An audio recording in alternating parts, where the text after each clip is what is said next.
sing merasa soleh, ora alim, ora usah fatwa. Mau fatwa sing aman-aman, sholat wajib, aman, fatwa aman. Wadah sing wis jelimet hukum. Misalnya kok ngeten. Ini kisah nyata, ono pengurus masjid duwe iku 800 juta. Kalau nanti tanglet, jadi masjid yang Sulawesi itu ono sing duit kasih itu kan itu 800 juta. Tanglet pulau pengurusnya. Terus itu kalau kadang-kadang mendatangkan pengajian di nyamur bukan nyamuk mubalek boleh ndak? Pengurusnya udah ngalim, tahu sekolah yang Al Azhar, ya udah waras. Alim waras, ya waras. Ya kayak kepengen neraka lah swarga. Bingung mergo duit kasih 800 kas loh, saldo nih. Kalau menurut hukum disiplin, wakaf lil masjid itu ya milik masjid, nggak boleh dipakai sanggup mubal. Tapi rata-rata wakaf itu kan harus yang goblok. Pokoknya gue masjid dan yang terkait dengan masjid. Lalu sing mari kena wakaf yang goblok-goblok. Termasuk maslahatnya masjid, nah ono pengah. Tapi kalau di MUN jelas wakaf lil masjid itu harus untuk masjid, nggak boleh untuk yang lain. Tapi alhamdulillah, orang wakif-wakif di Indonesia rata-rata iso ngaji. Jadi yang ketika ada pengurus masjid untuk apa? Terserah pengurus, yang penting baik. Jadi kepenak. Jadi akhirnya gue pengajian. Tapi secara ikhtiar, kalau uang masjid itu tidak boleh keluar yang dari ruang masjid. Sehingga dalam bapakok, mungkin cek kalau lagi buat ya ini yang biasa udah mengaji. Nah kalau masjid rusak, terus mau direnovasi itu nggak boleh dikasihkan musola, harus yang sekelas masjid. Yaitu carikan masjid yang butuh. Nggak boleh dalam pandangan mazhab Syafi'i itu nggak boleh wakaf masjid diturunkan. Jadi misalnya barang masjid nggak nganggu, harus dikasihkan sama-sama masjid, nggak boleh musola. Pemenang berdua nggak boleh, karena turun apa? Turun derajat. Tapi di kampung saya pernah bekas masjid itu dikasihkan madrasah, boleh, karena tempat ilmu itu masih di atas tempat ibadah, karena madrasah dengan masjid, ilmu dengan ibadah tinggi mana? Masih tinggi ilmu, masih boleh kalau madrasah. Asal madrasah urip boleh. Ini madrasah mati yo. Nah, makanya ini kan, nah seperti ini, wong soleh rasa kekancan ini sudah jelimet, fatwa seperti ini sudah apa? Jelimet. Itu harus orang alim yang mendalami fikih, karena ini sudah jelimet. Wong soleh harus nurut. Ya kalau ngomong ngoten, ya boleh untuk nyangoni mubalek, tapi cari yang wakifnya itu pas goblok. Tapi nak wakifnya wong alim mau jogeman, mereka mesti niatnya itu kanggo. Pernah lagi saya ditanya, ini kisah nyata, ada tamu dari Kudus tanya saya, Gus, kita ini kalau bulan 10 Muharram punya pengajian besar, itu budgetnya 100 juta untuk penyantunan yatim. Ya memang ditulis di situ. Acara penyantunan yatim piatu malam 10 Suro itu dapat uang 100 juta. Lah ben gayeng niku nakakno kiai kon pidato. Wong Kudus kan banyak yang alim. Yang tanya ya wong alim, tapi wong alim yang butuh konfirmasi ya. Wong alim sing ijek gak pede lah kalau fatwa sendiri. Dan baliknya bisa ngono piro? 2 juta. Terus yang juga acara konsumsi piro? 1 juta, berarti 3 juta. Boleh ndak? Tak takoki terus.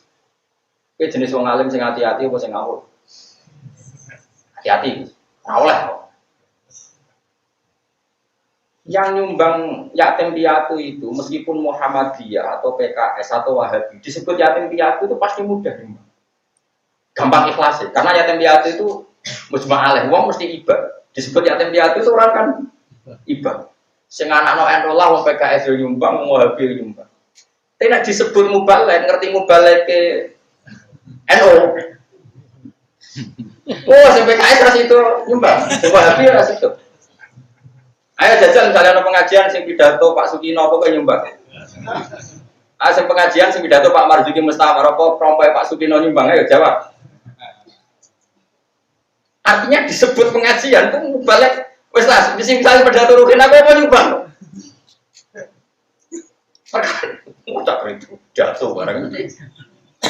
Artinya gini, orang gampang nyumbang itu karena disebut yatim piatu. Tapi kalau pengajian, orang mesti loh. Ono wong medhit tak takoki. Nak yatim piatu nyumbang nanti 1 juta, nak pengajian tak mau 100.000. Tak takoki, kenapa Bang? Nak yatim piatu kok lo mau 1 juta, nak pengajian 100.000. Kadang kiai ngomong tok, nak yatim karuan. Artinya gini, 100 juta terkumpul muda itu faktornya karena menjual dan memang resmi, memang acaranya yatim. Cuma pengaji kata-kata si tadi panit beda yang pas penyerahan kono pengaji. Entek 3 juta aja nih mau sidik. Ya tak jawab nak kue ikhtiar ya ojo. Sing teko saya itu di saya ada orang 8. Bawa mobil 2 atau 3 orangnya kaya semua. Jadi aku udah alasan ngamuk. Cara sing teko rugen ra iso ngomong. Karo dene lho jike iku wong sugih dhewek 3 juta iku jupukno sumbangan yatim piatu. Susah ya opo sing urunan 3 juta di luar jatah yatim. Kaji-kaji kandhani nggo pengajian urunan dhewe wong 10 tapi dia Gus siap. Coba ini kan karena kalau pengajian disebut kiainya. Wah, mesti mikir kan. Pemenang nak sing koyo daerah Kudus, daerah Rembang banyak wong alim, pilih-pilih kiai. Oh kiai udah di Quran keliru nih sales nyumbang. Kemudian Rofak Nasope keliru nih. Wong kalau nate krungu dhewe ono kiai rapati alim donga gitu. Karena Rofak Nasope keliru bar donga ngene langsung disalehno. Wah keliru Eropa malah keliru mandine. Saking malah. Kuwi ora dhewe gak jadi resiko ngene Rembang terus. Ngene jogeman.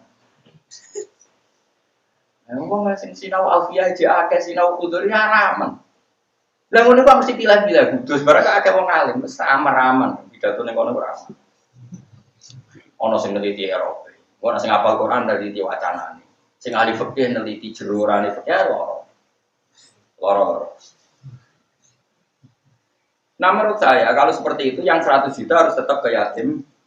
Kalau panitia mengadakan pengajian harus ada orang kaya tertentu. Yang dimintai uang memang disebut untuk karena apa? Ini menyangkut sehot ketika beredar undangan itu atas nama yatim. Coba sekarang berarti mereka memberikan itu ke yatim piatu. Kalau sehotnya ke yatim piatu ya berarti miliknya yatim. Nah sekarang kalau mau dipakai pengajian sudah milik yatim piatu harus minta izin semua yatim. Wong miliknya yatim piatu sama yang izin ke panitia itu ilmu konti. Nggak balik gak mikir kan? Saya ini acara yatim piatu, saya itu sing ngamal orang sing to. Pas dinggon saya itu sing ngamal orang kok sing.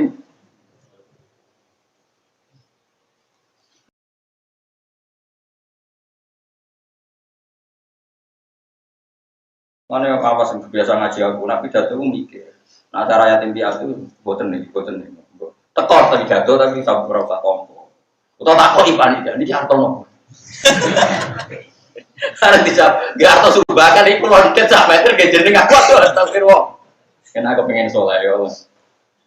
Tapi nak ke soleh ada duit. Karena tempat keramat kalau orang belum pidato lebih duit. Karena aku latihan ngono rak keramat kan terus takut kalau mau minamin. Saya ulang lagi ya. Karena setiap akad untuk yatim piatu itu sudah pengganti sihot dari yatim. Karena kalau urusan mubalik itu sekali kiainya beda, wong ra ikhlas. Oh jelas kan, pun. Soalnya sing seneng wong alim, ora dipidhatin wong alim yo ora lega. Sing seneng torek kok gak dipidhatin mursyid yo ora lega. Masyarakat gak dipidhatin sing lucu yo ora lega. Saja apa wis wong paling alim se Indonesia, mubalik mubalik sing lucu. Orang masyarakat yang milih sing lucu. Berarti dia nyumbang demi wong lucu. Barang pengen teko wong alim duit nangis tok, apa jatuh nangis tok. Kalau kalian ini malah gitu, terus menurut semua tradisi ulama, sehot itu tergantikan oleh lisanul hal, dia tergantikan oleh sehingga orang yang menyalonkan jadi lurah dan dia soleh karena menghambat lajunya orang dolim jadi lurah, itu ya jenenge nahi. Paham ya? Jadi ini penting. Mulanya wonten ayat waqtamiru bainakum bima. Usahakan kebaikan itu menjadi urusan kalian bersama. Bentuknya orang kudu sehot, kamu merintahkan sana. Saya wong nyongkone gak naji mungkar itu bentuknya apa? Bentuknya apa? Sehot. Dia boten. Nggih to nggih, misale wonten Alexis ya. Ya ora usah sehot pokoran parane aja zina, aja ngene ora usah. Ya nek enak kuwasa dadi gubernur ngetokno perda selesai. Isine cabut. Apa? Berarti kowe menangno wong sing iso ngilangi prostitusi yo padha karo menangno kesale. Nah, itu semua sumbangan Anda ora napa su. Mengane kena nyalahno bupati atau gubernur, tak kono sik musuh wae, nak musuhe saleh atok lereng. Nak musuh dolem enak kok nyuap-nyuap ra sida. Ora sida napa? Nyuap, mergo kowe menegakkan kebenaran. Malah didalili ar-rasi wal murtasi ngaji rakaat tanggal ini pulau bulan kali ini karena kalau kita begini terus nanti kompetisi kita dengan orang fasik itu kalah dan itu masalah besar bagi umat ke depan. Malah kalau ini pas mucal teng Kudus derenge mucal kalau sinau di Anatul Thalibin dan sinau kitab Qalyubi itu di antara haram itu begini mereka nonton bab tidak boleh menjual ayam pada pembeli yang nanti dipakai sabung ayam. Tidak boleh menjual minyak kepada orang kafir yang nanti dipakai minyaki berhala. Dia mencontohkan sekian. Termasuk yang dicontohkan kitab Qalyubi begini. Tidak boleh kamu memegang satu jabatan, wadifah. Misalnya kamu soleh atau alim. Kemudian kamu keluar dari wadifah itu, sementara kamu tahu pengganti Anda adalah orang yang tidak baik. Misalnya saya ini merasa bisa baca tafsir Jalalain secara baik dan benar. Nggak boleh saya mengundurkan diri kalau tahu nanti penggantinya saya itu di bawah saya. Kalau umat bisa mendapat yang terbaik, kenapa mendapat yang buruk? Gitu. Misalnya aku mau coba bener lamtaro rani ngali sopo marah gaman ing getih atau diganti lamtar gimana? Lamtaro daman diwaca lamtar bimat. Gula ini kamus nganti mati ora ono. Jadi ning bab itu ono lafat wa lamtaro lan ora ningali sapa mar'ah gaman ing gedhe. Ini macane wa lamtar bimat. Terus tak kok Gus lamtar bimat maknane opo? Tak goleki kamus teng pundi mawon mboten enten ya itu tidak boleh. Makanya kenapa banyak orang alim yang kalau sekali baca itu istiqomah. Karena tadi selain istiqomah wajib, itu enggak boleh umat mendapat pengganti yang lebih apa? Buruk. Karena tadi nanti repot. Iya kalau sekedar gak alim gak apa-apa, lah terus fatwane dulu, dulu sesat dan menyesat. Kan resiko. Makanya kalau suwon gitu, pokoknya nak jadi wong soleh, niku menghindari fatwa. Pertama sing masalah sing nopo jelimet. Misalnya kasusnya tuh, kalau nanti ditanya bab tawaf. Tawaf itu kan di tingkat beberapa tingkat. Niku sah nopo boten terus. Njare bumi Ka'bah ning dhuwure. Nopo dhuwure nopo? Niku tetap kita wajib jawab sah karena ngendikane Nabi zaman Sugeng Ka'bah tok langit yo Ka'bah ila tuhumil ardi di nopo. Sehingga matof itu kalau dibuat tingkat ya mujma' alaisa, dipakai basemen ya mujma' aliyah. Karena sampai bawah ya Ka'bah, sampai langit sak 7 gitu kok. Nah, sekarang ada pertanyaan lagi. Dulu antara Safa dan Marwah itu misalnya seluas 20 meter. Dan Nabi ngendikan yang namanya sa'i itu antara Safa dan Marwah. Berarti diameter luasnya sekitar 20 meter. Terus sekarang pemerintahan Arab Saudi memperluas matof sampai 25 meter atau 30 meter itu sah enggak? Kalau seperti ini harus orang alim karena bilang tidak sah itu nyatanya ya memang kebutuhan harus apa? Diperluas. Bilang sah takutnya ukuran gunung ini masih pakem, masih apa? Akhirnya Arab Saudi mendekat dari ulama timbang resiko memperluas atau ningkat. Ningkat itu relatif aman karena memang hadisnya banyak tentang atas dan bawah itu hukumnya masih sama. Nah kalau seperti itu wong soleh ora usah kecangkeman. Kadang-kadang kecangkeman itu foto-foto ibadah kok dilarang. Dilarang ya demenan ya wah ya repot nang ibadah ya ada aturan, ada apa? Terus khasnya orang alim lagi misalnya gini. Wong nak tawaf ning Ka'bah kesunatane menjauh dari Ka'bah. Satu ada potensi nginjek asasul Ka'bah. Nah, yang mungkin disebut sadarwan. Karena kalau nginjek sadarwan Ka'bah berarti dia tidak muteri Ka'bah tapi muteri dalam Ka'bah. Terus kedua, orang tahu semua kalau kiswah itu berminyak, diminyaki. Dia ihram padahal pantangannya kena. Seperti ini harus orang alim. Karena kalau orang soleh, para Ka'bah orang oleh itu fatwa opo. Tambah para pangeran tambah.